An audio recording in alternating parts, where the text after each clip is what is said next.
మిత్రులందరికీ శుభోదయం. నా పేరు సురేష్ రేఖం.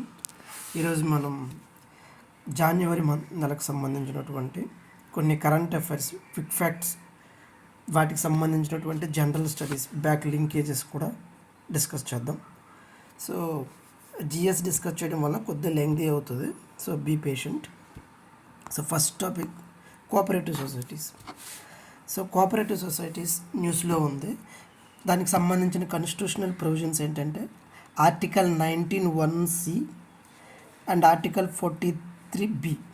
ఆర్టికల్ 19 అనేది మనకి 6 ఫండమెంటల్ రైట్స్ని గ్యారంటీ ఇస్తుంది. అందులో ఒకటి వాక్ స్వాతంత్రం, రెండోది మనకి ఎక్కడ అసెంబ్ల్ అవ్వాలనుకుంటే అక్కడ అసెంబ్ల్ అవ్వచ్చు పీస్ఫుల్గా without any arms. Third one, మనం ఎలాంటి యూనియన్స్ అయినా అసోసియేషన్స్ అయినా ఫామ్ చేసుకోవచ్చు. ఫర్ ఎగ్జాంపుల్స్ ఫార్మర్స్ యూనియన్, అలాగే డిఫరెంట్ స్టూడెంట్స్ యూనియన్స్ అని ఎట్సెట్రా. కోఆపరేటివ్ సొసైటీస్ ఫామ్ చేసుకోవచ్చు. నెక్స్ట్ ఫోర్త్ వన్, మనం త్రూ అవుట్ ఇండియన్ టెరిటరీలో ఎక్కడైనా ఫ్రీగా తిరగచ్చు. ఫిఫ్త్ వన్, ఇండియాలో ఏ ప్రాంతంలో అయినా మనం నివసించవచ్చు. సిక్స్త్ వన్, మనకు నచ్చిన ప్రొఫెషన్ని మనం చూజ్ చేసుకోవచ్చు. సో థర్డ్ వన్ మనం ఎక్కడ డిస్కస్ చేయబోతే third one article 19(1) clause C. ఇందులో మనకు నచ్చిన అసోసియేషన్ ఫామ్ చేసుకోవచ్చు, యూనియన్ ఫామ్ చేసుకోవచ్చు, ఆర్ కోఆపరేటివ్ సొసైటీస్. ఈ కోఆపరేటివ్ సొసైటీస్ అనే పదం ఒరిజినల్ రాజ్యాంగంలో లేదు. ఇది 97th రాజ్యాంగ సవరణ చట్టం ద్వారా యాడ్ చేయబడింది అనమాట రాజ్యాంగంలోకి కోఆపరేటివ్ సొసైటీస్ అనే పదం. సో ఇది ఒరిజినల్ కాన్స్టిట్యూషన్లో లేదు. నెక్స్ట్ ఇంపార్టెంట్ ఆర్టికల్ అదే కోఆపరేటివ్ సొసైటీకి సంబంధించి ఆర్టికల్ 43(b). సో ఈ రెండు ఇంపార్టెంట్. మోస్ట్లీ ఆర్టికల్ 43(b) ఇది డైరెక్టివ్ ప్రిన్సిపల్స్ ఆఫ్ స్టేట్ పాలసీలో భాగం అనమాట.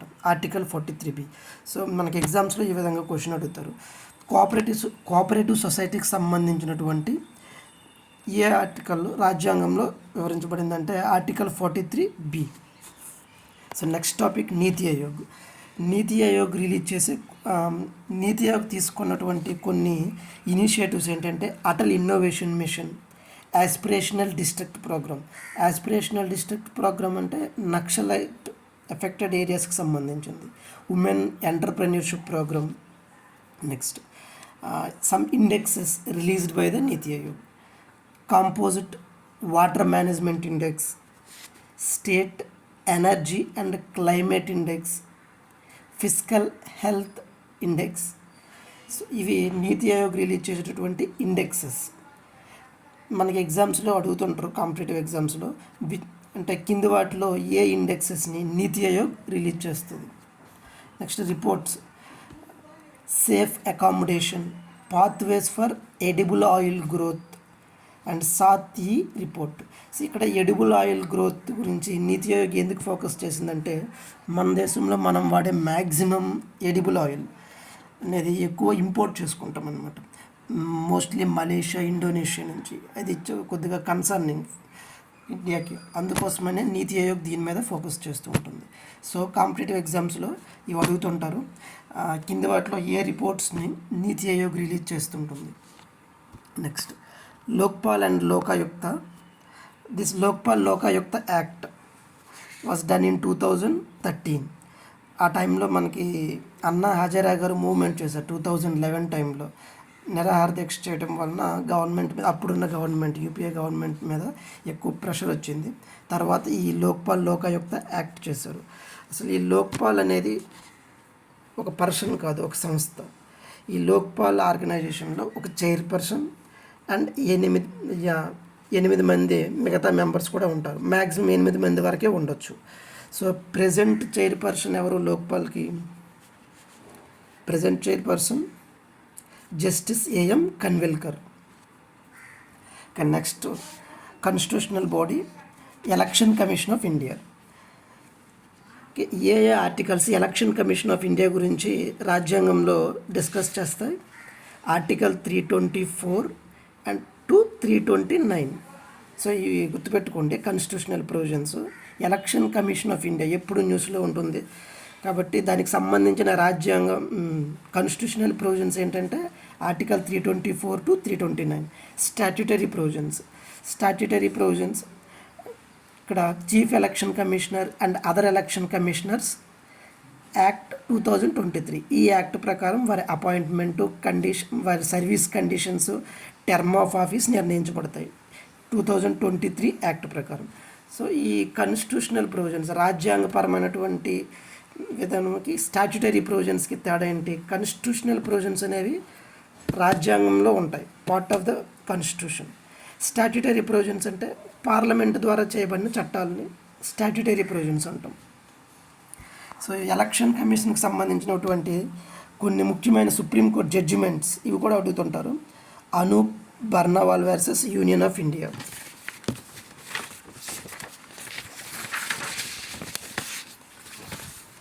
అలాగే కొన్ని కమిషన్స్, అందులో first one Dinesh Goswami committee 1990. ఇది దేనికి సంబంధించింది? And electoral reforms, Dinesh Goswami committee.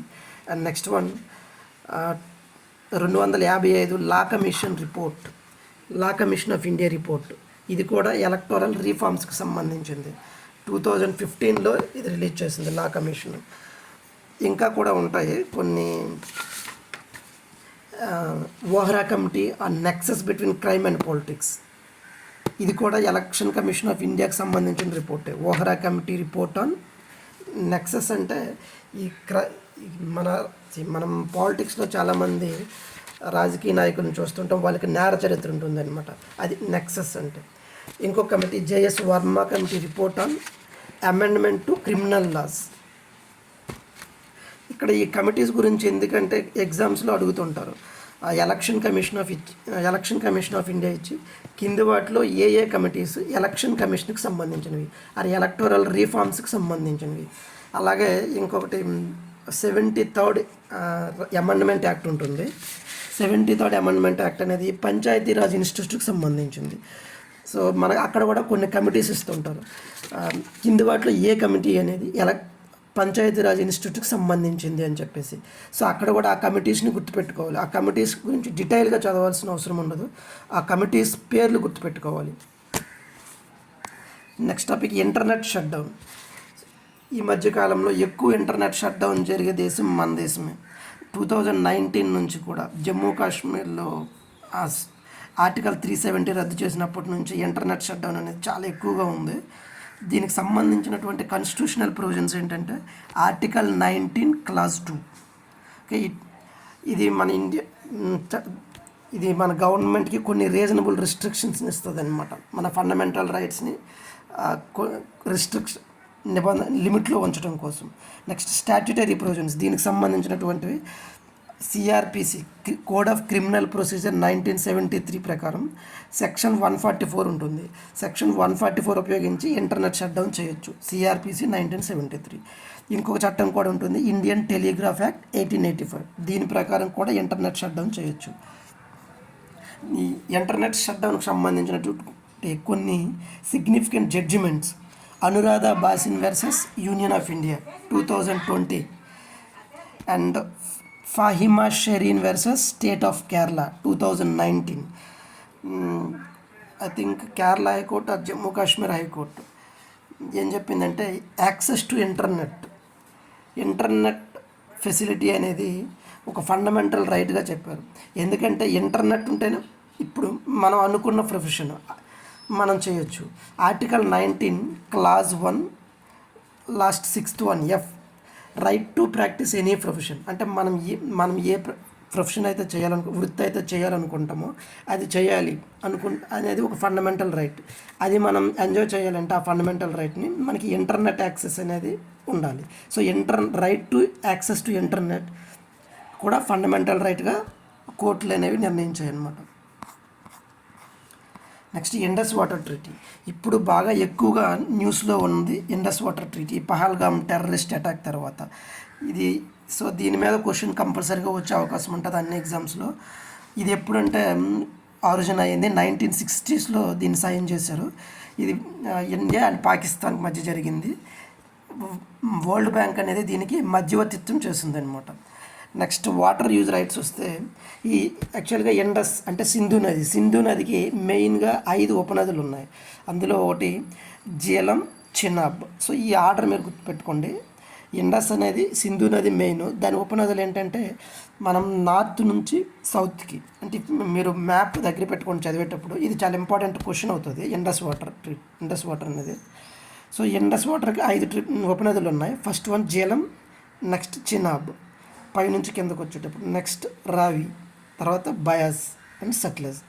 ఇందులో ఫస్ట్ 3 ఇండస్, జీలం, చినాబ్ ఈ మూడింటిని వెస్ట్రన్ రివర్స్ అంటాం. నెక్స్ట్ 3 ఈస్టర్న్ రివర్స్ అంటాం. ఈ ట్రీటీ ప్రకారం ఈస్టర్న్ రివర్స్లో అంటే సదరన్ రివర్స్ అనమాట, ఈ ఈస్టర్న్ రివర్స్కి సంబంధించినటువంటి వాటర్లో ఇండియాకి అన్రెస్ట్రిక్టెడ్, మనం ఎంత వాటర్ కావాలనుకుంటే అంత వాటర్ ఉపయోగించవచ్చు ఈస్టర్న్ రివర్స్లో. వెస్ట్రన్ రివర్స్కి సంబంధించి ఎక్కువ శాతం పాకిస్తాన్కి అవకాశం కల్పించారనమాట వెస్ట్రన్ రివర్స్లో. సో ఈ ట్రీటీని ఇంప్లిమెంట్ చేయడం కోసం పర్మనెంట్ వాటర్ కమిషన్ అనేది ఉంటుంది. ఇప్పుడు ఈ ఇండస్ వాటర్ ట్రీటీ ప్రకారం ఎక్కువ శాతం అంటే మోర్ దెన్ 80% వాటర్ పాకిస్తాన్కి వెళ్ళిపోతుంది. అందుకే మన గవర్నమెంట్ ఏముంటుందంటే ప్రపంచంలో ఎక్కడ కూడా ఎలాంటి ట్రీటీ జరగలేదు అంటే అప్పుడు మన నెహ్రూ గారు ఈ ట్రీటీకి ఎందుకు ఒప్పుకున్నారంటే గుడ్ విల్ కోసం, ఒక మంచి సదాభిప్రాయం కోసం అప్పుడు పాకిస్తాన్.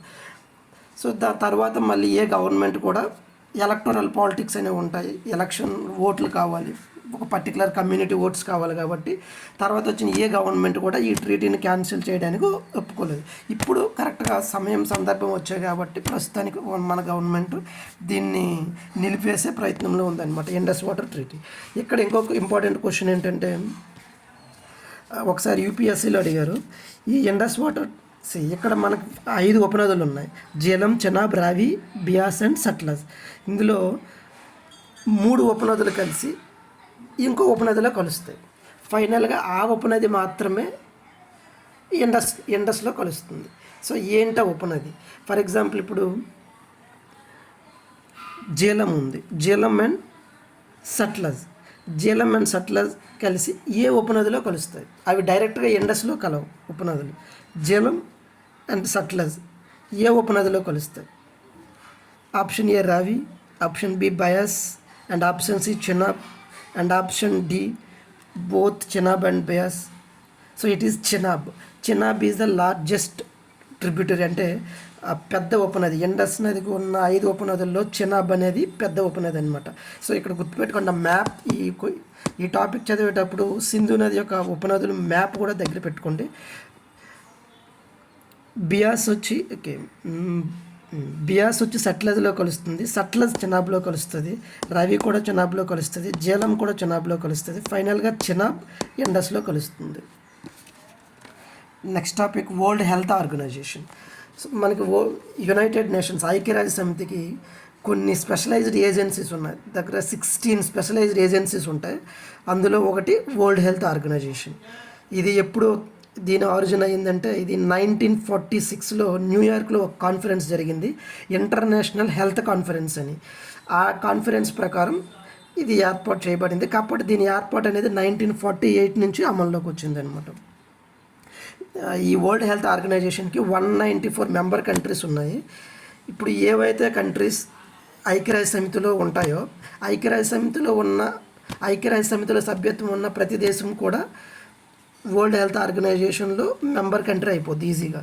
కానీ ఏవైతే కంట్రీస్ ఐక్యరాజ్య సమితిలో మెంబర్షిప్ లేవో, సభ్యత్వం కలిగి ఉండలేదో వాటికి మాత్రం వరల్డ్ హెల్త్ అసెంబ్లీ అప్రూవ్ చేయాలి. వరల్డ్ హెల్త్ ఆర్గనైజేషన్లో వాటికి మెంబర్షిప్ కావాలంటే వరల్డ్ హెల్త్ అసెంబ్లీ అప్రూవ్ చేయాల్సి ఉంటుంది. Next AUKUS treaty. సో ఇది ఆకస్ ఒప్పందం ఏంటంటే ఇది సెప్టెంబర్ 2021లో జరిగింది between Australia, UK and US. ఈ 3 దేశాల మధ్య జరిగింది. సేమ్ అక్కడ చూస్తే ఏ అంటే ఆస్ట్రేలియా, యూకే అంటే యునైటెడ్ కింగ్డమ్, యుఎస్ అంటే యునైటెడ్ స్టేట్స్ ఆఫ్ అమెరికా. యాక్చువల్గా ఇది ఎందుకు చేసుకున్నారంటే డిఫెన్స్ కేపబిలిటీస్ని పెంచుకోవడం కోసం అండ్ టెక్నాలజికల్ ఇంటిగ్రేషన్ యాక్సిలరేట్ పెంచుకోవడం కోసం ఈ ట్రీటీని చేసుకున్నారు. ఇందులో 2 పిల్లర్స్ ఉంటాయి. ఫస్ట్ పిల్లర్ ప్రకారం ఆస్ట్రేలియాకి న్యూక్లియర్ పవర్డ్ సబ్మెరైన్స్ని ఎక్వైర్ చేసుకోవడం, సపోర్ట్ చేయడం కోసం. రెండో పిల్లర్ ఏంటంటే intelligence cooperation and critical technologies అంటే semiconductor designing, manufacturing etcetera. So వీటిలో కోఆపరేషన్ కోసం యాక్చువల్గా ఈ ట్రీటీ జరిగినప్పుడు దీని కంటెక్స్ట్ చూడండి. ఈ ట్రీటీ జరిగినప్పుడు కొంత వివాదం జరిగింది అమెరికా ఫ్రాన్స్కి మధ్య. ఫ్రాన్స్ కూడా నాటో కంట్రీనే. నాటో అంటే అమెరికా యొక్క ఫ్రెండ్లీ కంట్రీస్ అనమాట. అమెరికా వాటికి రక్షణ కల్పిస్తూ ఉంటుంది. సో ముందు ఆస్ట్రేలియా అనేది న్యూక్లియర్ పవర్డ్ సబ్మెరైన్స్ కోసం ఫ్రాన్స్తో డీల్ చేసుకుంది. ఇండియా కూడా మన న్యూక్లియర్ పవర్ సబ్మెరైన్స్ కోసం ఫ్రాన్స్తో డీల్ చేసుకున్నాం. ఆస్ట్రేలియా కూడా, ఫ్రాన్స్ మంచి ఎక్స్పర్ట్ అనమాట ఈ ఫీల్డ్లో. తర్వాత జో బైడెన్ 2021లో ఆస్ట్రేలియాని ఇన్ఫ్లుయెన్స్ చేసి వాళ్ళు ఫ్రాన్స్తో డీల్ క్యాన్సిల్ చేసుకునేలా చేసి అమెరికాతో ఒప్పందం చేసుకునేలా చేశారు. తర్వాత ఆ రెండింటి మధ్య కొంతకాలం ఆ టైంలో కొద్దిగా ఘర్షణ వాతావరణం ఏర్పడింది ఫ్రాన్స్కి అమెరికాకు ఈ ఒప్పందం వలన. ఈ కంటెక్స్ట్ ఎందుకు చెప్తున్నామంటే ఇలా దాని కనుక బ్యాక్గ్రౌండ్ కూడా డిస్కస్ చేయడం వలన బాగా ఎక్కువ గుర్తుంటుందని చెప్పేసి. నెక్స్ట్ క్వాడ్ అంటే 4 అని. ఇక్కడ ఈ గ్రూపింగ్ని లీడ్ చేసింది ఎవరంటే దానికి ప్రధాన కారణం జపనీస్ ప్రైమ్ మినిస్టర్ షింజో ఎబే. అతను 2023లో అనుకుంటా అతని మీద అసాసినేషన్ జరిగింది, అతను చనిపోయారు. నెక్స్ట్ ఇందులో మెంబర్ కంట్రీస్ ఇవి ఇంపార్టెంట్. ఈ క్వాడ్ గ్రూపింగ్లో member countries Australia, India, Japan, US. So ఈ 4 కూడా గుర్తుపెట్టుకోండి క్వాడ్ గ్రూపింగ్లో మెంబర్ కంట్రీస్ అంటే. నెక్స్ట్ దీన్ని మెయిన్ ఎందుకు చేశారంటే it is an informal strategic partnership అనమాట. దీని మెయిన్ ఉద్దేశం ఏంటి? Open, stable, inclusive Indo Pacific. అంటే ప్రతి చిన్న దేశం, అది ఎంత పెద్ద దేశమైనా కావచ్చు, చిన్న దేశమైనా కావచ్చు, ఫ్రీగా ఇండో పసిఫిక్లో, ఇండియన్ ఓషన్, పసిఫిక్ ఓషన్లో వాళ్ళకి సంబంధించిన మార్కెట్, అదే ట్రాన్స్పోర్టేషన్, షిప్పింగ్ కానీ ఫ్రీగా చేసుకోవచ్చు అని చెప్పేసి. Next India Indonesia relations. ఇది న్యూస్లో ఉంది. India Indonesia relations. మనకి ఇండోనేషియాతో చాలా పురాతనమైనటువంటి కల్చరల్ రిలేషన్స్ ఉన్నాయి. రామాయణ మహాభారత టైమ్స్ నుంచి కూడాను. మీకు ప్రపంచంలో అతిపెద్ద హిందూ టెంపుల్ ఎక్కడుందంటే ఇండియాలో లేదు. It is in Cambodia Angkor వాట్లో ఉంది. తర్వాత ఇండోనేషియాలో కూడా 2 పెద్ద హిందూ టెంపుల్స్ ఉన్నాయి, ఇండియాలో ఉన్నటికంటే కూడా. ఒకటి బోరబ్దూర్ అంటారు ఇండోనేషియాలోని, ఇంకోటి ప్రాంబన్. 2 కూడా చాలా పెద్ద హిందూ టెంపుల్స్, కిలోమీటర్స్ ఏరియాలో ఉంటాయి అన్నమాట. నెక్స్ట్ మన ఇండియాలో పెద్ద హిందూ టెంపుల్స్ అంటే తంజావూరు బృహదేశ్వర ఆలయం ఒకటి, అండ్ శ్రీ రంగనాథ స్వామి ఆలయం. ఈ 2 కూడా ఇండియాలో ఉన్న one of the largest Hindu temples అనమాట. మనకి ఫస్ట్ రిపబ్లిక్ డే మనం 1950లో చేసుకున్నాం. 1950 జనవరి 26. ప్రతి సంవత్సరం కూడా ఎవరినో ఒకరిని చీఫ్ గెస్ట్గా పిలుస్తుంటారు, ఏదో ఒక దేశ అధ్యక్షుడిని. ఫస్ట్ చీఫ్ గెస్ట్ ఎవరంటే ఇండోనేషియన్ ప్రెసిడెంట్. అతనే ఇండోనేషియా ఫస్ట్ ప్రెసిడెంట్ కూడా. సో అతని పేరు ఏంటంటే హెచ్ఈ సుకార్నో. ఇంకా ఇండోనేషియాకి మనకు ఇంకొక కనెక్షన్ ఏంటంటే నామ్ మూమెంట్. 2వ ప్రపంచ యుద్ధం తర్వాత ప్రపంచం అంతా 2 బ్లాక్స్గా డివైడ్ అయిపోయింది. ఒకటి క్యాపిటలిస్ట్ బ్లాక్, అమెరికా లీడ్ చేస్తుంది. ఇంకోటి కమ్యూనిస్ట్ బ్లాక్, అది సోవియట్ యూనియన్, రష్యా లీడ్ చేస్తుంది. సో అలాంటి టైంలో ఇండియాకు కూడా ప్రెషర్ వచ్చింది, ఏదో ఒక బ్లాక్లో జాయిన్ అవ్వండి అని చెప్పేసి. కానీ ఇండియా మాత్రం ఇప్పటికే మనం 200 years బ్రిటిష్ కంట్రోల్లో ఉన్నాం. ఇప్పుడు మళ్ళీ ఏదైనా బ్లాక్లో జాయిన్ అయితే కనుక మన ఫారిన్ పాలసీ అంతా వీళ్ళ కంట్రోల్లోకి వెళ్ళిపోతుంది మళ్ళీ. సో ఆ టైంలో అప్పుడున్న మన ప్రైమ్ మినిస్టర్ గారు అలా ఆలోచించారు, ఏ బ్లాకులకు వెళ్లకుండా ఒక న్యూట్రల్ బ్లాక్, 3rd బ్లాక్ ఏర్పాటు చేశారనమాట. అదే నాన్ అలైన్డ్ మూవ్మెంట్ అంటాం. మన ఇండియాతో పాటు అప్పుడున్న మిగతా 4 దేశాలు ఉన్నాయి, అది నామ్ ఏర్పడడానికి సాయం చేస్తాయి. సో ఆ మిగతా 4 దేశాలు కూడా ఇంపార్టెంట్. ఏంటో అవి గుర్తు చేసుకోండి ఒకసారి. ఆ నామ్ 4 కంట్రీస్ ఏంటంటే యుగోస్లావియా, మదర్ తెరీసా గారి బర్త్ కంట్రీ. అప్పుడే యుగోస్లావియా అధ్యక్షుడు టిటో అనమాట. నెక్స్ట్ ఈజిప్ట్ అధ్యక్షుడు నాసర్. నెక్స్ట్ ఘనా, ఇది కూడా ఆఫ్రికన్ కంట్రీనే, క్వామే ఆ టైంలో అధ్యక్షుడు. Next Indonesia, సుకార్నో.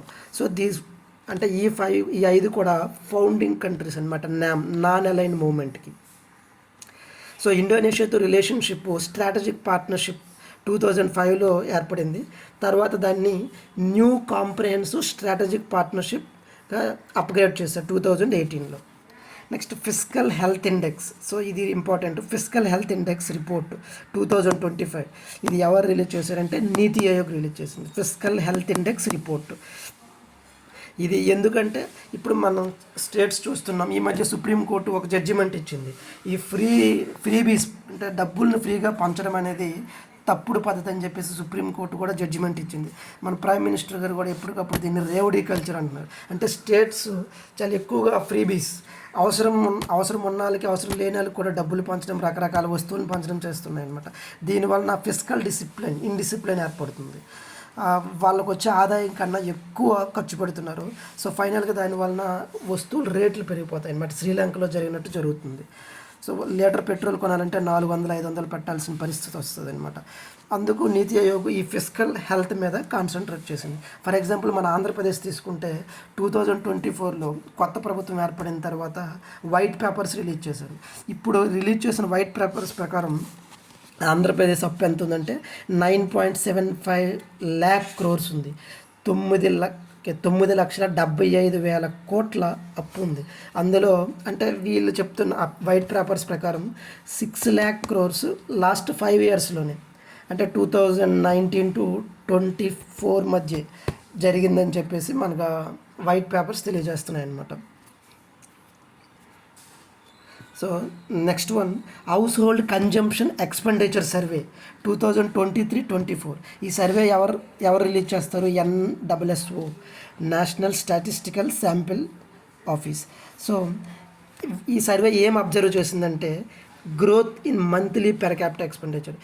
ఒక per capital expenditure of a person, మనం ఒక వ్యక్తి తలసరి ఎంత ఖర్చు చేస్తున్నాడు మంత్లీ అనేది పెర్ క్యాపిటల్ ఎక్స్పెండిచర్. ఇందులో గ్రోత్ అంటే ఇంప్రూవ్మెంట్ కనిపించింది అనమాట. అంటే ప్రతి వ్యక్తి కూడాను కొంత ఎక్కువ అమౌంట్, అంతకు ముందున్న సర్వే కంటే కూడా ఇప్పుడు ఎక్కువ అమౌంట్ ఖర్చు చేస్తున్నారు. ఇంకొక అబ్జర్వేషన్ ఏంటంటే అర్బన్ రూరల్ గ్యాప్ అనేది తగ్గింది. అంటే అర్బన్ రూరల్ గ్యాప్ ఎక్స్పెండిచర్, ఈ సర్వే అనేది ఎక్స్పెండిచర్ గురించి చెప్తున్నాం. సో అర్బన్ పీపుల్ ఎక్స్పెండిచర్ ఖర్చు మరియు రూరల్ పీపుల్ ఖర్చు గ్యాప్ తగ్గింది. అంటే ఒకప్పుడు ఫర్ ఎగ్జాంపుల్ అర్బన్ పీపుల్ ఒక పర్సన్ 15,000 per month ఖర్చు చేస్తున్నారు, రూరల్ పీపుల్లో 10,000 per month ఖర్చు చేస్తున్నారు. ఇప్పుడు ఈ సర్వే ప్రకారం ఆ మధ్య గ్యాప్ తగ్గింది అనమాట. అంటే ఫర్ ఎగ్జాంపుల్ ఇప్పుడు అర్బన్ పీపుల్ 17,000 ఖర్చు చేస్తే రూరల్ పీపుల్ 15,000 ఖర్చు చేస్తున్నారు పర్ మంత్. సో ఈ గ్యాప్ తగ్గింది. నెక్స్ట్ కన్జంప్షన్ ఇన్ఈక్వాలిటీ, అంటే ఈ కన్జంప్షన్ ఖర్చు పెట్టే ఈ అమౌంట్ మనం ఎంత ఖర్చు చేస్తున్నామో ఆ ఇన్ఈక్వాలిటీ కూడా అసమానతలు కూడా తగ్గాయి అన్నమాట ఈ రీసెంట్ సర్వే ప్రకారం. సో ఇది కూడా అడుగుతారు. ఈ కన్జంప్షన్ ఎక్స్పెండిచర్ సర్వే 2023-24 ప్రకారం కింది వాటిలో ఏవి అబ్జర్వేషన్స్ అని చెప్పేసి అడుగుతారు. సో ఇవి కూడా గుర్తుపెట్టుకోవాలి. అండ్ వరల్డ్ బ్యాంక్ రిపోర్ట్ చేసే రిపోర్ట్స్ కూడా చాలా important. So global economic prospects report released by the world bank. ఇది ఏం చెప్తుందంటే it gives an overall view of global economy for first quarter of the 21st century. ఈ report ఒక global economic ఒక over view ఇచ్చింది first quarter of the 21st century. First quarter అంటే first 25 years అంటే 2001 నుంచి 2025 వరకు వరల్డ్ ఎకనామీ యొక్క over view ఇచ్చిందనమాట ఈ గ్లోబల్ ఎకనామిక్ ప్రాస్పెక్ట్ రిపోర్ట్. ఈ రిపోర్ట్ ప్రకారం ఇండియానే ఫాస్టెస్ట్ గ్రోయింగ్ ఎకనమీగా ఉందన్నమాట. Next one bank net. It is a bank asset auction network అనమాట. ఇది ఎవరు లాంచ్ చేశారు? మినిస్ట్రీ ఆఫ్ ఫైనాన్స్ లాంచ్ చేసింది. It is a e auction portal. ఈ ఆక్షన్ అంటే వేలం వేయడం అనమాట, ఆన్లైన్ వేలం. సో ఈ పోర్టల్లో జరుగుతుందన్నమాట. ఇది ఎవరు లాంచ్ చేశారు? Ministry of finance. ఎందుకోసం అంటే ఇప్పుడు బ్యాంక్స్ కొన్ని ఉన్నాయి, పబ్లిక్ సెక్టర్ బ్యాంక్స్, SBI కానీ లేకపోతే HDA, union bank, Indian bank etcetera ఉన్నాయి. ఈ బ్యాంక్స్లో ప్రతి బ్యాంక్ కూడా కొన్ని NPS ఉంటాయి. ఇప్పుడు Punjab national bank non performing assets అని ఉంటాయి.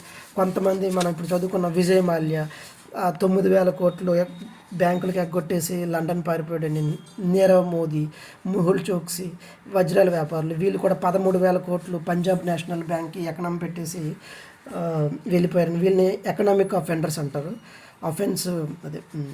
ఫ్యూజిటివ్ ఎకనామిక్ అఫెండర్స్ అని కూడా క్లాసిఫై చేశారనమాట.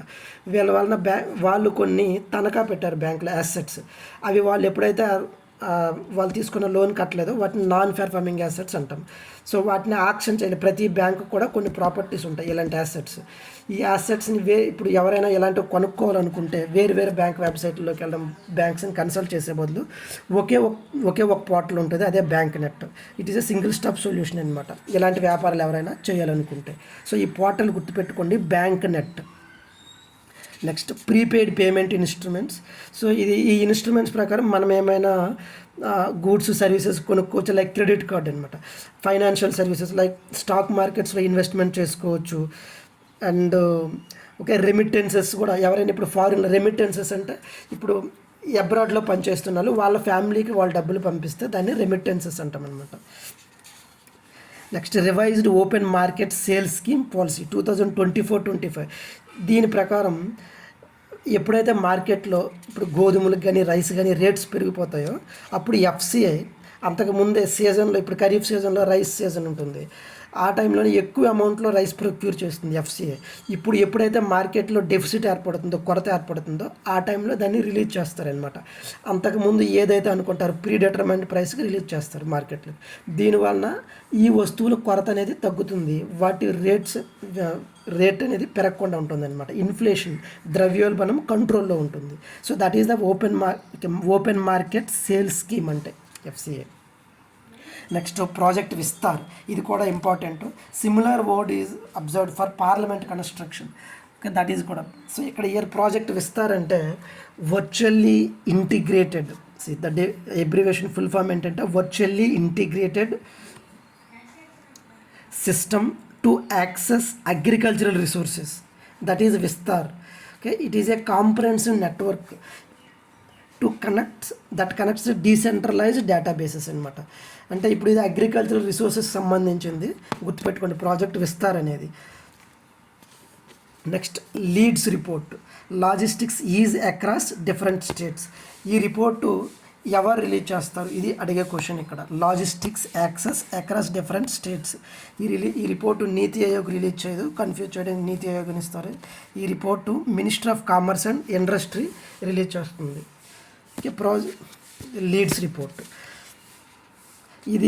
దీని మెయిన్ ఉద్దేశం ఏంటంటే డిఫరెంట్ స్టేట్స్ లాజిస్టిక్స్ పెర్ఫార్మెన్స్ ఎలా ఉంది, అంటే ఎంత ఈజీగా ట్రాన్స్పోర్టేషన్ జరుగుతుంది, ఎక్స్పోర్ట్ ఇంపోర్ట్స్ ఎంత ఈజీగా జరుగుతున్నాయి అనేది ఈ లాజిస్టిక్స్ పెర్ఫార్మెన్స్ తెలియజేస్తుంది అనమాట. ఇది ఈజ్ ఆఫ్ డూయింగ్ బిజినెస్లో ఒక part.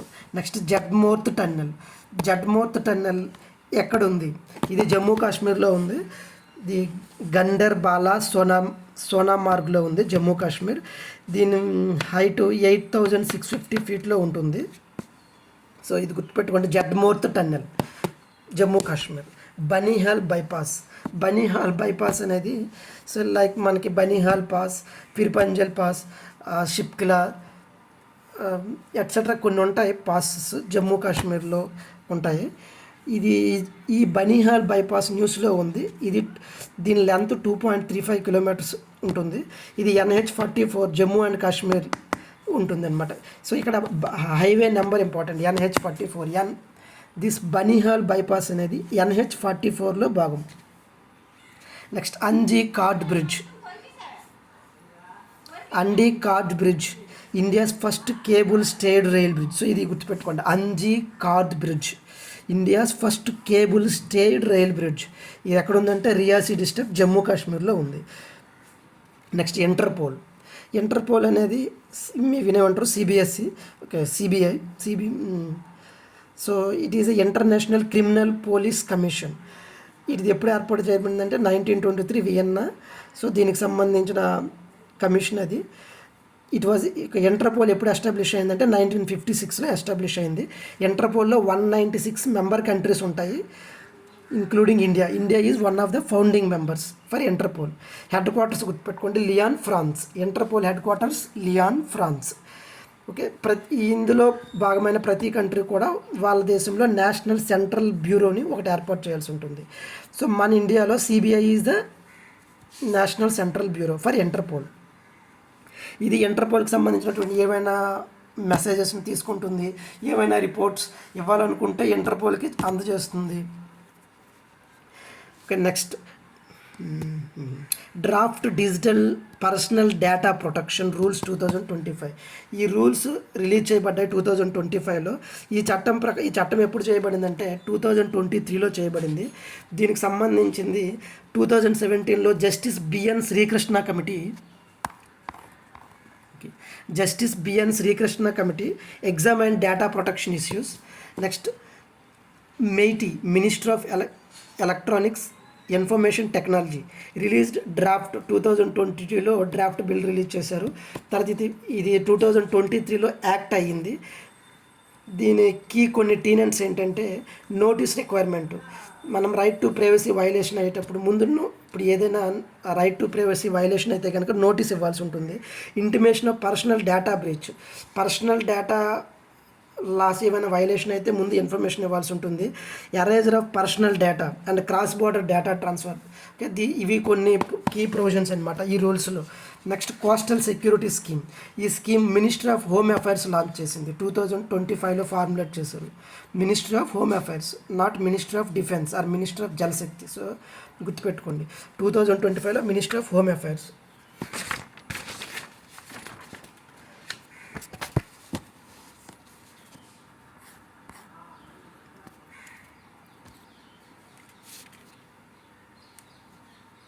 Next Pralay missile and Pinaka rocket.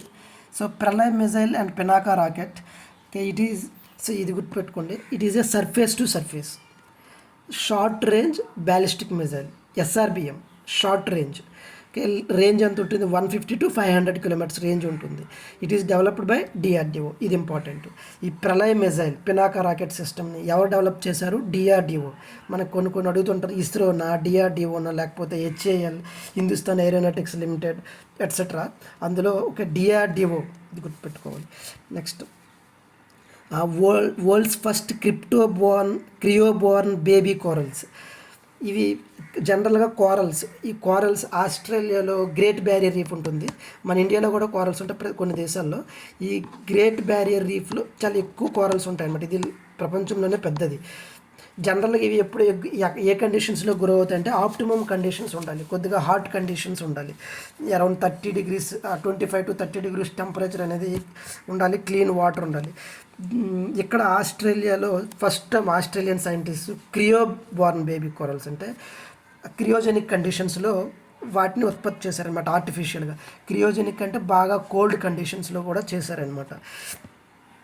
ఈ Australia great barrier reef world heritage site ఉంటుంది. దాన్ని యునెస్కో రద్దు చేస్తామని కూడా వార్నింగ్ ఇచ్చిందనమాట, ఎందుకంటే వాళ్ళు సరిగా కేర్ చేయలేదు దాన్ని. నెక్స్ట్ కవచం అనేది కేరళ లాంచ్ చేసింది. దీని ఫుల్ ఫామ్ ఏంటంటే Kerala warnings, crisis and hazard management system for real time disaster alerts అనమాట. ఇప్పుడు రియల్ టైమ్ డిజాస్టర్ అలర్ట్స్ కోసం, డిజాస్టర్ అంటే విపత్తులు, కొన్ని హజార్డ్స్ ఉంటాయి, వాటి అలర్ట్స్ కోసం ఈ కవచం అనే ఒక కవచంని లాంచ్ చేసింది కేరళ గవర్నమెంట్. కేరళ ఎప్పుడు డిజాస్టర్ ప్రోన్, చాలా వల్నరబుల్గా అనమాట. విపత్తులకి ఎప్పుడు బాగా వల్నరబుల్గా ఉంటుంది. మనకి ప్రతి సంవత్సరం కూడా వరదలు చూస్తూ ఉంటాం, ఫ్లడ్స్ అండ్ ల్యాండ్ స్లైడ్స్ కేరళలో. అందుకు వాళ్ళు రియల్ టైమ్ అలర్ట్స్ కోసం కవచం అనే ఒక పోర్టల్ని లాంచ్ చేశారు. సో ఇది గుర్తుపెట్టుకోవాలి, కవచం launched by Kerala for disaster alerts. Next increase in Coast line. మనకి 1970లో ఇండియన్ కోస్ట్ లైన్, ఇప్పటివరకు మనం బుక్స్లో ఏం చదువుతున్నామంటే ఇండియన్ కోస్ట్ లైన్ ఎంతంటే సముద్ర తీర ప్రాంతం 7516 కిలోమీటర్స్ అని. కానీ ఇప్పుడు 2023-24లో కొత్తగా మళ్ళీ మెజర్ చేస్తే కనుక 11,098 కిలోమీటర్స్ వచ్చింది. సో ఇది కొత్తది. ఈ లాస్ట్ 53 ఇయర్స్లో 48% రైజ్ కనిపించింది అనమాట. So Indian coastline 11,098 kilometres. Mount Ibu అనేది ఎక్కువ న్యూస్లో ఉంది. ఇది జనవరి మంత్లో, అయితే డిసెంబర్లో అరౌండ్ 1000 times ఎరప్షన్ అయిందనమాట. ఇది ఇండోనేషియాలో ఉంటుంది మౌంట్ ఇబు. ఇది కూడా అడుగుతుంటాం, మౌంట్ ఇబు ఏ కంట్రీలో ఉంటుంది? ఇండోనేషియా, లేకపోతే ఇటలీలో కూడా చాలా ఎక్కువ ఉంటాయి. మౌంట్ సిసిలీ అని ఉంటుంది ఇటలీలో. హవాయి, అమెరికన్ ఐలాండ్స్లో కూడా వాల్కనోస్ ఉన్నాయి ఎక్కువ. Oxfam report on widening global economic inequalities. ఈ report important, Oxfam report. Global economic inequalities, ఆర్థిక అసమానతల గురించి ఈ రిపోర్ట్ మెన్షన్ చేస్తుంది. ఈ రిపోర్ట్ ప్రకారం వరల్డ్లో richest 1% control 45% of global wealth. ఈ ప్రపంచ ఆస్తుల్లో 45% ఆఫ్ ఆస్తుల్ని ఓన్లీ 1% మాత్రమే కంట్రోల్ చేస్తున్నారంట. అండ్ ప్రపంచంలో 44% మంది జనాభా దారిద్ర్యకు దిగువన ఉన్నారు, పవర్టీ లైన్కి దిగువన ఉన్నారు. ఇండియా పరిస్థితిని గమనిస్తే top 1% of Indian people own 40% of countries wealth. మన దేశంలో 40% సంపదని 1% పీపుల్ మాత్రమే కంట్రోల్ చేస్తున్నారు. అండ్ బాటమ్ కింద ఉన్న 50% వాళ్ళ సంపద జస్ట్ 3% మాత్రమే. నెక్స్ట్ ఇంకా జెండర్ పే గ్యాప్ చూస్తే కనుక పురుషులు 82% లేబర్ ఇన్కమ్ని పురుషులు మాత్రమే సంపాదిస్తున్నారు, ఉమెన్ సంపాదించేది జస్ట్ 18%. ఇది వరల్డ్ ఇన్ఈక్వాలిటీ రిపోర్ట్ 2022 ప్రకారం. Next India's digital health. So ఈ మధ్య గ్రూప్ 2లో ఒక క్వశ్చన్ అడిగారు, ఈ గవర్నెన్స్, ఈ టెక్నాలజీ ప్రాముఖ్యత ఏంటి గవర్నెన్స్లో అంటే ఇప్పుడు. సో అలాగే ఇప్పుడు గవర్నెన్స్లో అంటే ప్రతి సెక్టర్లో కూడా ఈ టెక్నాలజీ, ఇప్పుడు ఈ గవర్నెన్స్, ఇప్పుడున్న టెక్నాలజీ ఉపయోగం ఏంటి అనేది రీసెంట్గా ఒక క్వశ్చన్ అడిగారు మెయిన్స్లో. సో దానికి కూడా ప్రిలిమ్స్లో కూడా అడుగుతుంటారు. ఇప్పుడు హెల్త్ సెక్టర్కి సంబంధించినటువంటివి కొన్ని ఉన్నాయి initiatives. Ayushman Bharat digital mission, CoWIN platform, యూవిన్ portal, Arogya Setu app, e hospital application, e Sanjeevani et cetera. Next genome India project. ఇది ఎవరు లాంచ్ చేశారు? Department of biotechnology. ఎప్పుడు 2020 జీనోమ్ ఇండియా ప్రాజెక్ట్. దీని మెయిన్ ఉద్దేశం ఏంటి? ఇండియన్ జెనెటిక్ డైవర్సిటీని మ్యాప్ చేయడం కోసం. ఇది 10,000 జీన్ సీక్వెన్సెస్ని రిలీజ్ చేశారు. ఇండియన్ బయాలజికల్ డేటా సెంటర్ ఇది అచీవ్ చేశారనమాట. ఇండియన్ బయాలజికల్ డేటా సెంటర్ ఎక్కడ ఉంది? ఇది ఫరీదాబాద్, న్యూఢిల్లీ. జస్ట్ న్యూఢిల్లీ ఎన్సీఆర్లో భాగమే ఇది ఫరీదాబాద్, బట్ హర్యానాలో వస్తుంది. Other genome projects. IndiGen program ఎవరు లాంచ్ చేశారు? సిఎస్ఐఆర్ అంటే council for scientific and industrial research. ఈ ఇంకా genome India project department of biotechnology, IndiGen program CSIR. ఈ రెండు డిఫరెన్స్ గుర్తుపెట్టుకోండి. One day one genome, again DBT, department of biotechnology. Genetically modified crops మనకి తెలుసు. జీన్స్ని మాడిఫై చేస్తాం క్రాప్స్లో మనకు కావాల్సిన క్వాలిటీస్, లక్షణాల కోసం. ఫర్ ఎగ్జాంపుల్ మ్యాంగోస్, మామిడి పళ్ళలో కొన్ని చిన్నవి ఉంటాయి, తీయగా ఉంటాయి, బట్ కొన్ని పెద్దవి ఉంటాయి, పుల్లగా ఉంటాయి. సో మనకు కావాల్సిన రెండు క్వాలిటీస్ని, పెద్దది తీయటిది, రెండు కావాలంటే జీన్స్ని మాడిఫై చేయాల్సి ఉంటుంది. ఎలాగా ఇప్పుడు ఒకప్పుడు కాటన్, మీరు అప్పుడు న్యూస్లో చూస్తుంటే కనుక ఎక్కువ మంది రైతులు పత్తి రైతులు ఆత్మహత్యలు చేసుకునేవారు. కారణం ల్యాక్స్ ఆఫ్ అమౌంట్ ఇన్వెస్ట్మెంట్ చేసేవాళ్ళు. తర్వాత బాల్వామ్ రెసిస్టెన్స్ అని చెప్పేసి ఒక రోగం వచ్చేది పత్తి పంటకి. దాన్ని అరికట్టడం కోసం బీటీ కాటన్, ఇది బాల్వామ్ రెసిస్టెన్స్ కలిగి ఉంటుంది, బీటీ కాటన్ ఇంట్రడ్యూస్ చేశారు. ఇది జెనెటికల్లీ మాడిఫైడ్ క్రాప్. మీకు తెలిసిన ఇంకా మిగతావేంటి? బీటీ బ్రింజల్, ఇది కూడా జెనెటికల్లీ మాడిఫైడ్. బ్రింజల్ అంటే వంకాయ. అండ్ జిఎం మస్టర్డ్ అంటే ఆవాలనుకుంటాం, నూనెకి సంబంధించింది. GM mustard crop, DMH11. ఈ రెండు కూడా ఎక్కువ న్యూస్లో ఉన్నాయి.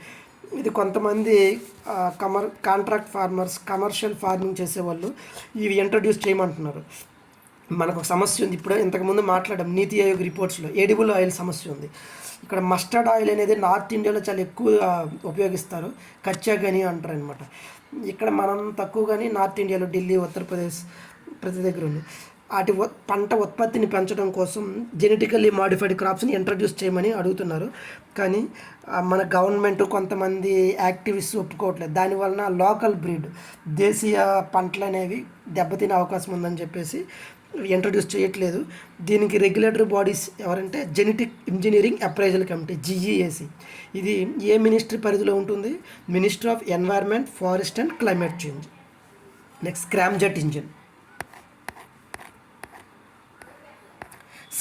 Engine concept. Supersonic combustion scramjet operates at a hypersonic speeds with supersonic air flows. So it is scramjet means supersonic combustion ramjet. Scramjet ante supersonic combustion ramjet. It operates at a hypersonic speeds. Hypersonic speeds ante Mach 5 or more. Mach 5 అంటే sound speed కన్నా 5 times ఎక్కువ ఉంటే దాన్ని match 5 అంటాం, అంతకన్నా ఎక్కువ. Next super sonic అంటే match 2.5 to 3 అంటే సౌండ్ స్పీడ్ కన్నా అట్లీస్ట్ 3 టైమ్స్ ఎక్కువ ఉంటే దాన్ని సూపర్ సోనిక్ స్పీడ్స్ అంటాం. ఇప్పుడు అంతా దృష్టి అంతా హైపర్సోనిక్ మిజైల్స్ పైన పడింది. రీసెంట్గా ఇండియా కూడా టెస్ట్ చేసింది హైపర్సోనిక్ మిజైల్స్ని, దానికి సంబంధించిన టెక్నాలజీని. ఇది ఏ ప్రిన్సిపల్ మీద వర్క్ చేస్తుంది? Newton's third law, action reaction for thrust అనమాట. నెక్స్ట్ దీని ఉపయోగం ఏంటి? It enables hypersonic missiles, space access et cetera. So nowadays science and టెక్నాలజీలో మోస్ట్ అడ్వాన్స్డ్ కాన్సెప్ట్ ఏంటంటే క్వాంటమ్ టెక్నాలజీస్. అందులో ఒకటి quantum teleportation. So quantum computers, high speed computers, super computers. Next quantum teleportation అంటే it transfers quantum information using entangled states. Its principle ఏంటి? Quantum entanglement. ఇప్పుడు దీని డీటెయిల్గా వెళ్ళట్లేదు, సైన్స్ అండ్ టెక్నాలజీ వాటి గురించి మనం డిస్కస్ చేద్దాం. నెక్స్ట్ దీని సిగ్నిఫికెన్స్ ఏంటంటే quantum internet, ultra secure encryption. Ultra secure అంటే ఇప్పుడు ఎన్క్రిప్షన్ అంటే మనకు వాట్సాప్లో ఎండ్ టు ఎండ్ ఎన్క్రిప్షన్ ఉంటుంది. వాట్సాప్లో మనం పంపించిన మెసేజ్ మనం ఎవరికైతే పంపించామో వాళ్ళు మాత్రమే చూడగలరు. ఈవెన్ వాట్సాప్ సంస్థ కూడా చూడలేదు, ఇంకా గవర్నమెంట్స్ కానీ. దాన్ని ఎన్క్రిప్షన్ అంటాం. ఇప్పుడు అల్ట్రా సెక్యూర్ ఎన్క్రిప్షన్ అంటే చాలా హైలీ సెక్యూర్ ఎన్క్రిప్షన్ అనమాట. అల్ట్రా అంటే చాలా ఎక్కువ, క్రిటికల్గా. Next global sensing, global quantum computing connectivity et cetera. Nanopore technology, ఇది సైన్స్ అండ్ టెక్నాలజీ, ఇవన్నీ ఇంపార్టెంట్. నానోపోర్ టెక్నాలజీ, పోర్ అంటే రంధ్రాలని, కన్నాలు. నానో అంటే చాలా చిన్న సైజు, చాలా స్మాల్ సైజు. ఇప్పుడు మిల్లీమీటర్ సైజు మీకు తెలుసు, 1 సెంటీమీటర్ని 10 పార్ట్స్ చేస్తే 1 మిల్లీమీటర్ వస్తుంది. నానోమీటర్ అంటే 1 మీటర్ లెంత్ని 10⁹ టైమ్స్ అంటే 100 crore టైమ్స్ స్మాల్గా డివైడ్ చేస్తే ఒక చిన్న పార్ట్ ఉంటుంది, అదే నానో సైజ్ అనమాట. నానో అంటే 10⁻⁻19. నానోమీటర్ అంటే 10⁻⁻19 మీటర్స్. అంటే 1 మీటర్ని 100 crore టైమ్స్ డివైడ్ చేస్తే ఎంత చిన్నది ఉంటుందో దాన్ని అంత చిన్నది అనమాట నానో అంటే. ఇప్పుడు ఈ నానోపోర్ టెక్నాలజీ ఏంటంటే it uses nano scale pores, అంటే నానో సైజ్ ఉన్నటువంటి చిన్న హోల్స్ని ఉపయోగించుకుంటుంది to analyse biomolecules by detecting electrical potential changes. అంటే ఈ బయోమాలిక్యూల్స్ కొన్ని ఎలా చేస్తుందంటే జనరల్గా ఈ నానో పోర్స్ ద్వారా చార్జ్డ్ మాలిక్యూల్స్ వెళ్తుంటాయి. Charged molecules. ఇప్పుడు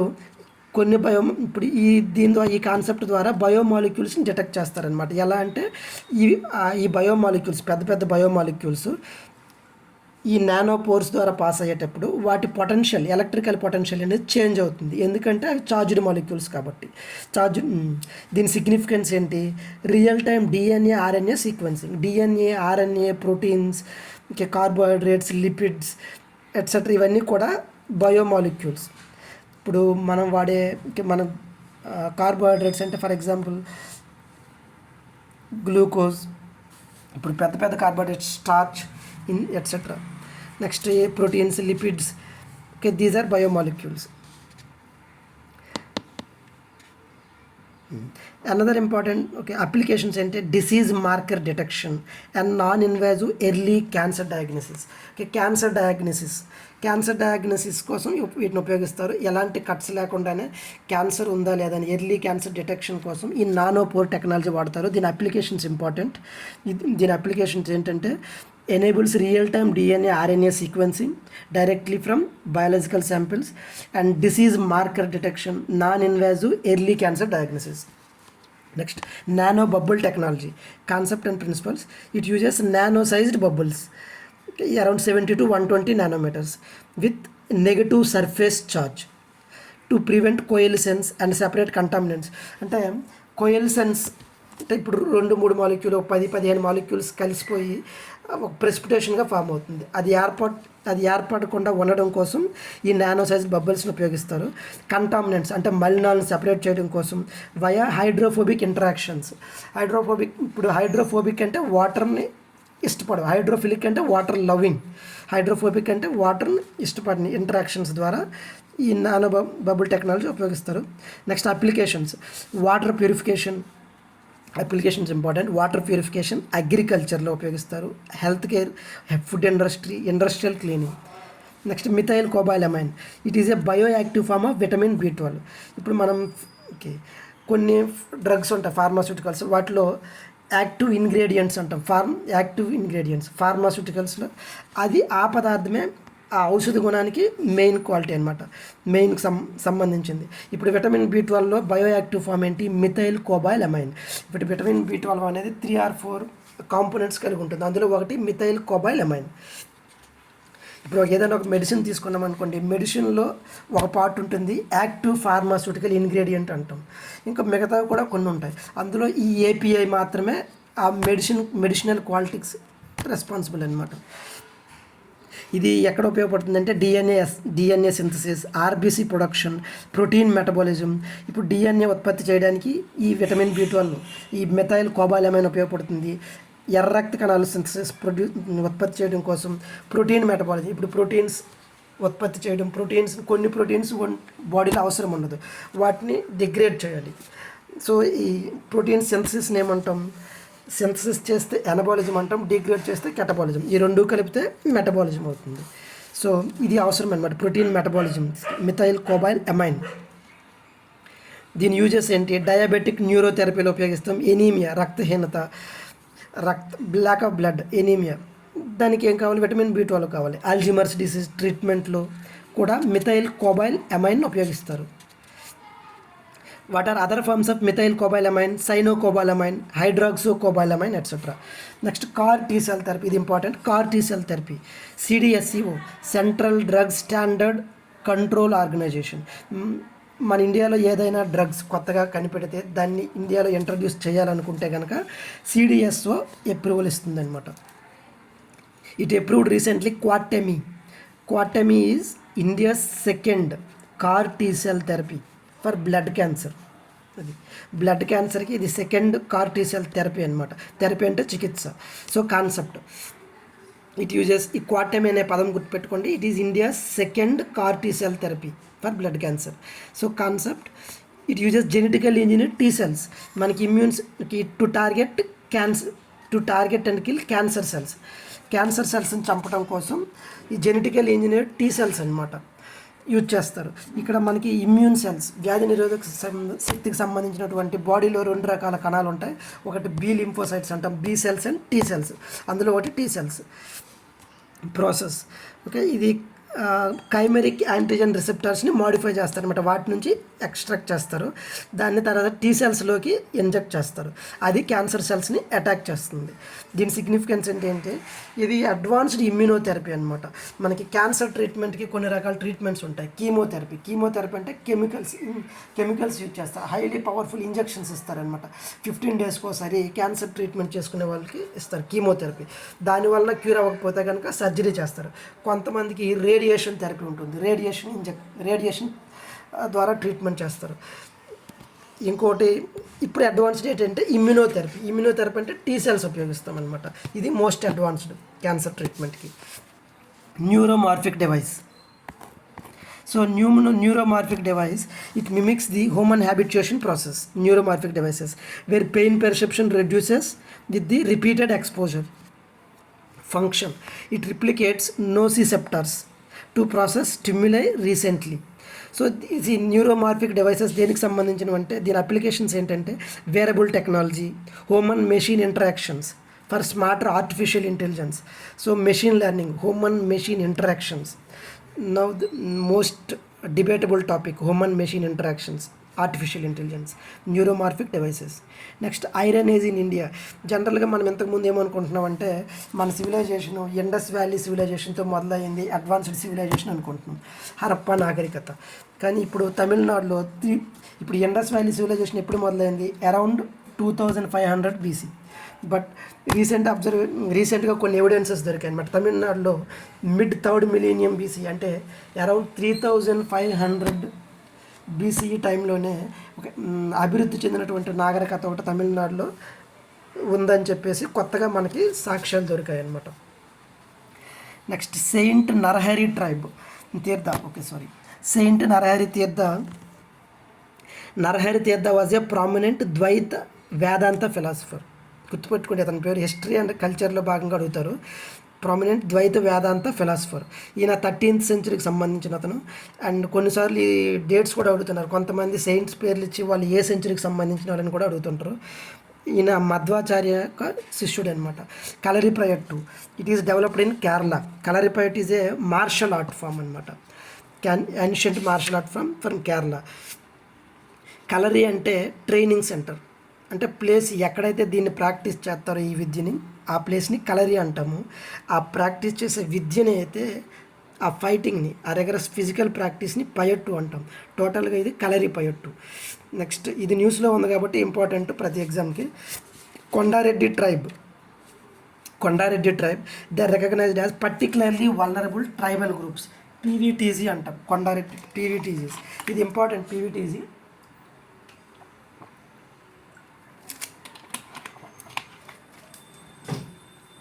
సో కొత్తగా యాడ్ అయింది అనమాట ఈ కొండారెడ్డి ట్రైబ్ అనేది.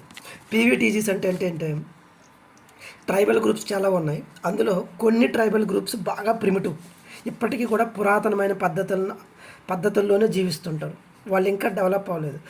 వాళ్ళు చేసే వ్యవసాయం కానీ, వాళ్ళు నివసించే జీవన విధానం కానీ చాలా పురాతనమైంది. సో అలాంటి ట్రైబల్ గ్రూప్స్ని ఈ పీవీటీజీస్గా క్లాసిఫై చేస్తారు. మన ఇండియాలో ఇప్పటి వరకు కూడా 75 పీవీటీజీస్ ఉన్నాయి. అందులో ఎక్కువ ఏ స్టేట్లో ఉన్నాయంటే ఒడిశాలో ఉంటాయి 13. నెక్స్ట్ వచ్చేసి ఆంధ్రప్రదేశ్లో 12 గ్రూప్స్ ఉన్నాయి పీవీటీజీస్. ఒకసారి యూపీఎస్సీలో దీని మీద క్వశ్చన్ కూడా అడిగారు. ఇండియాలో ఒక స్టేట్మెంట్ ఇచ్చారనమాట, ఇండియాలో 85 పీవీటీజీ గ్రూప్స్ ఉన్నాయని. మిగతా స్టేట్మెంట్స్ ఇచ్చారు, అది ఎవరు చేయలేరు. మిగతా 3 స్టేట్మెంట్స్, ఒక స్టేట్మెంట్ మాత్రం చేయొచ్చు. అదేంటంటే ఐడెంటిఫై చేయొచ్చు. ఇండియాలో ఉన్న పీవీటీజీస్ నెంబర్ అంతా 75, కానీ అక్కడ ఇచ్చింది 85. సో ఆ స్టేట్మెంట్ తెలిస్తే మిగతా క్వశ్చన్ అంతా చేయొచ్చు అనమాట, ఎలిమినేషన్ మెథడ్ ద్వారా. సో గుర్తుపెట్టుకోండి. నెక్స్ట్, హట్టి ట్రైబ్ అనేది ప్రెసిడెన్షియల్ ఆర్డర్ వచ్చింది, కాన్స్టిట్యూషనల్ ఆర్డర్ 2023లో. ఆ ఆర్డర్ ప్రకారం హట్టి ట్రైబ్ని ఎస్టీ కేటగిరీలో చేర్చారు, షెడ్యూల్ ట్రైబ్లో. ఈ హట్టి ట్రైబ్ ఎక్కడ ఉంటారు? ఉత్తరాఖండ్, హిమాచల్ ప్రదేశ్లో ఉంటారు. వాళ్ళని హట్టి ట్రైబ్ అని ఎందుకు అంటారంటే, వాళ్ళు వాళ్ళ ఇంట్లో ఉత్పత్తి చేసే కొన్ని ప్రొడక్ట్స్ని హార్ట్కి తీసుకెళ్ళి అమ్ముతుంటారు. హార్ట్ అంటే హిందీలో సంత అనమాట, మనం సంతలు అంటాం, సంత మేళ అంటారు. సంత అంటే ఇప్పుడు మీకు తెలిసి ఉంటుంది, కొన్ని ప్రదేశాల్లో. ఇప్పుడు శ్రీకాకుళం జిల్లా రాజాంలో, విజయనగరం, ఇప్పుడు రాజాంలో గురువారం సంత అవుతుంటుంది. అదే మా పాల్కొండలో బుధవారం సంత అవుతుంటుంది. సో హట్టి ట్రైబ్ అంటే వీళ్ళ హార్ట్ తీసుకెళ్ళి వాళ్ళ ఇంట్లో ఉత్పత్తి చేసే ప్రొడక్ట్స్. ఫర్ ఎగ్జాంపుల్, కొంతమంది పల్లెటూరులో కోళ్ళు పెంచుతారు. సంత అయ్యేటప్పుడు, వారంలో ఒకసారి సంత అయ్యేటప్పుడు సంతకు తీసుకెళ్ళి అమ్ముతుంటారు అనమాట. కోళ్ళు, గొర్రెలు, ఆవుల్ని వాళ్ళ ఇంట్లో కొన్ని వాళ్ళ పొలాల్లో పండేవి, కొన్ని చీపుర్లు ఎట్సెట్రా. సో ఈ ట్రైబ్ కూడా అలాంటి వ్యాపారం చేస్తుంటుంది, హార్ట్కి తీసుకెళ్ళి అమ్ముతుంటారు. కాబట్టి వీళ్ళని హట్టి ట్రైబ్ అంటారనమాట. సో ఈ ట్రైబ్ గుర్తుపెట్టుకోండి, ఇది రీసెంట్గా ఎస్టీ కేటగిరీలో చేర్చారు. నెక్స్ట్, భారత్ రణభూమి దర్శన్. ఈ పోర్టల్ని ఎవరు లాంచ్ చేశారంటే, ఈ వెబ్సైట్ని మినిస్ట్రీ ఆఫ్ డిఫెన్స్. ఎందుకోసం? మనం ఇప్పుడు ఫర్ ఎగ్జాంపుల్ బ్యాటిల్ ఫీల్డ్స్ని విజిట్ చేయాలనుకున్నా, వర్చువల్ టూర్స్ చేయాలనుకున్నా, ఇది ఒక వన్ స్టాప్ సొల్యూషన్ అనమాట, భారత్ రణభూమి దర్శన్. ఇందులో మనకు పర్మిషన్ ఈజీగా వస్తుంది. సో ఇది ఎవరు లాంచ్ చేశారు? Ministry of defence. ఓకే, ఇక్కడతో ఈ క్లాస్ అయిపోతుంది. నెక్స్ట్ మళ్ళీ మనం జనవరి మంత్ కరెంట్ అఫైర్స్ కొద్దిగా డీటెయిల్గా డిస్కస్ చేస్తాం, news in short, next video. So దీని తాలూకా పీడిఎఫ్ జస్ట్ 5 పేజెస్ మాత్రమే, అందరూ ఒకసారి దీన్ని చదవండి. దీని పీడిఎఫ్ కావాలనుకుంటే మన టెలిగ్రామ్ గ్రూప్లో అప్లోడ్ చేసాం ఆల్రెడీ, అక్కడ నుంచి డౌన్లోడ్ చేసుకోండి. So thank you very much. జై హింద్.